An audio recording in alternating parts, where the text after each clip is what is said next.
So guys, 7 things I wish I knew before I started in the music industry.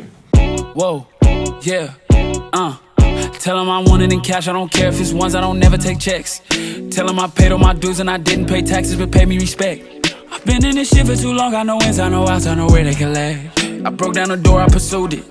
Can't no one stop what I'm moving. Can't no one stop what I'm moving. Already did what you doing.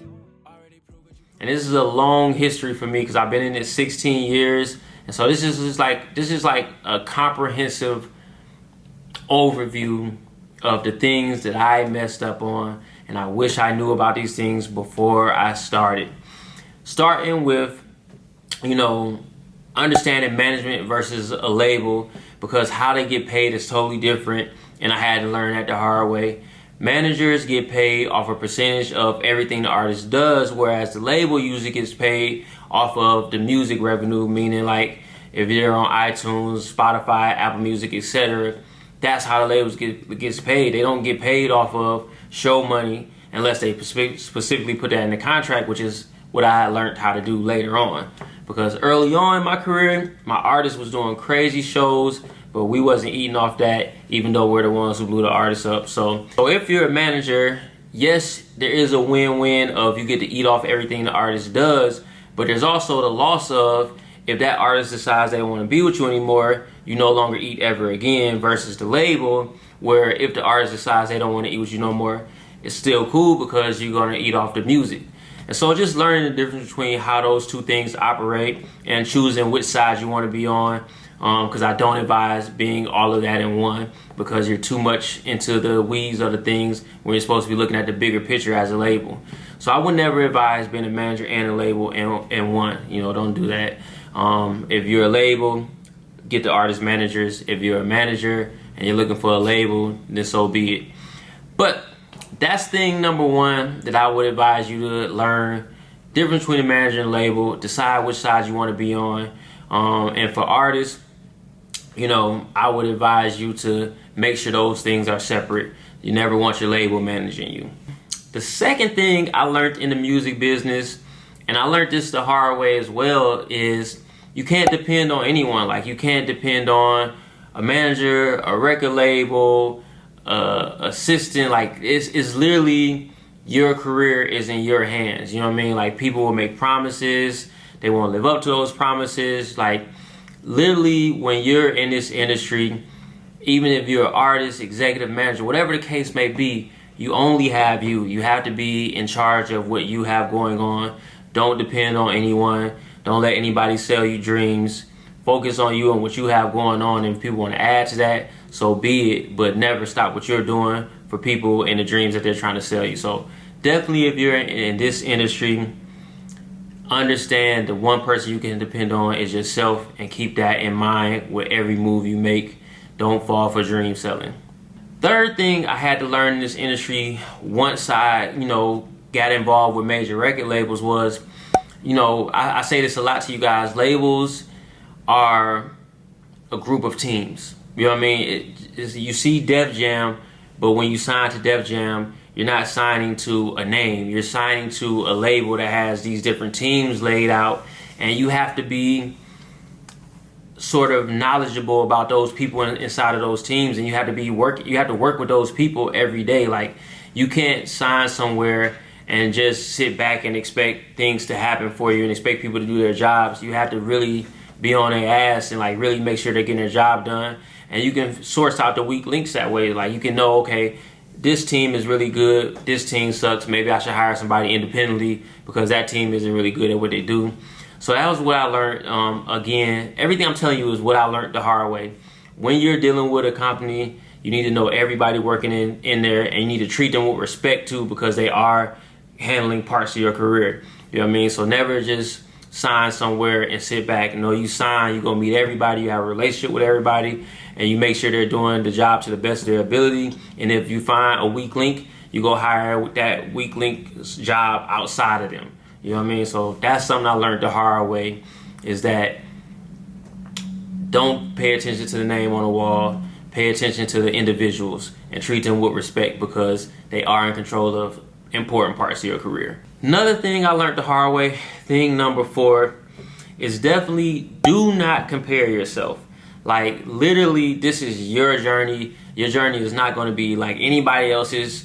Your journey is your journey. It's set up to go the way that your journey is supposed to go. Stop comparing yourself. Like, as an artist, as an executive, as a manager, this is for everybody involved in the industry. Don't compare your career to anybody else's. Don't look at your numbers and say, oh, wow, I'm not doing numbers like them.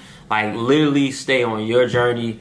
Stay motivated. Like, if you need motivation, set goals. Don't look at other people and compare. Like, don't be like, oh, I need to be like them. No, look at your numbers and be like, okay, I want to double my numbers. Like, set goals. Don't look outside, look inside. Like, do not compare yourself. This is your journey. I learned that the hard way. One of the biggest lessons I learned when K-Camp's album came out, and the first week we only did 30,000 album sales, and I was devastated. I was like, oh, this is terrible.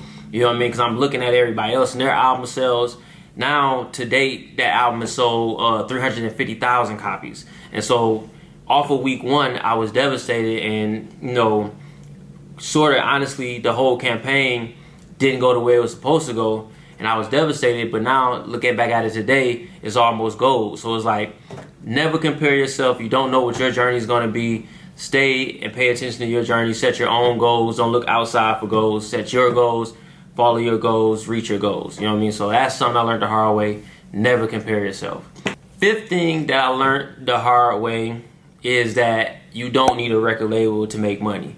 You know what I mean? I have independent artists. I have artists signed to labels through joint ventures.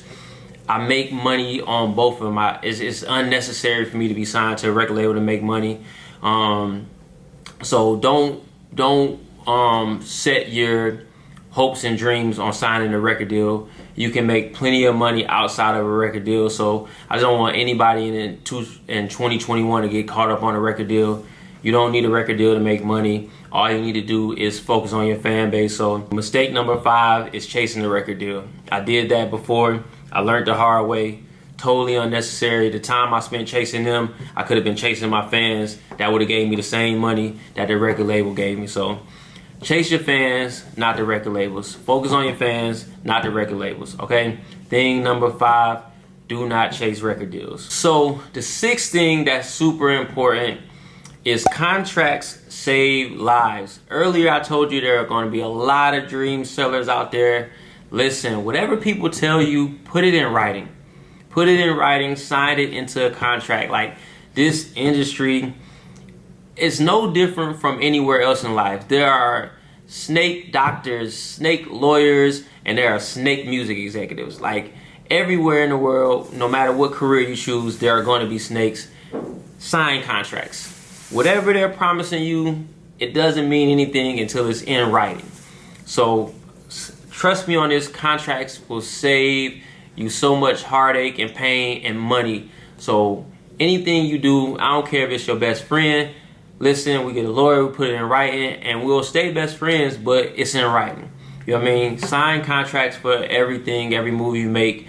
Make sure you have your contracts in order, which is really the first thing. If you're starting a career in the music industry, whether you're an artist or executive or a manager, still the first thing you need is a lawyer.